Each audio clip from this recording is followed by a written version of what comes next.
పేదలు కష్టజీవులు ఉన్నంతకాలం కమ్యూనిస్టులు ఉంటారని సిపిఎం రాష్ట్ర కార్యదర్శి జాన్ వెస్లీ స్పష్టం చేశారు.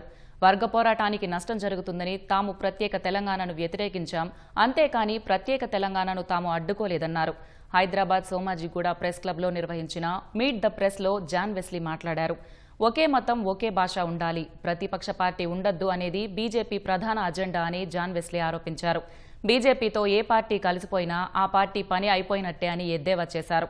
పవన్ కళ్యాణ్ తెలంగాణ మీద కమ్యూనిస్టుల మీద మాట్లాడడాన్ని జాన్ వెస్లీ తీవ్రంగా ఖండించారు.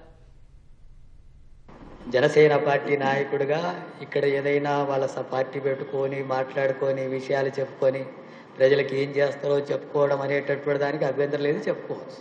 కానీ ఆయన ఇక్కడ ఉండేటటువంటిది రాష్ట్ర ఏర్పడ్డ దినాన్నే ఎంపిక చేసుకొని ప్రాంతీయ విద్వేషాలను రెచ్చగొట్టేటటువంటి వైఖరి అనుసరించాడు. అది మేము వ్యతిరేకిస్తున్నాం. మాట్లాడేటటువంటి ధోరణిలో ఒక రాజకీయ నాయకుడిగా లాగా కాకుండా ఒక రౌడీలాగా మాట్లాడే ధోరణి ఉంది. అది మేము వ్యతిరేకిస్తున్నాం. కమ్యూనిజం చచ్చిపోయిందని మాట్లాడాడు.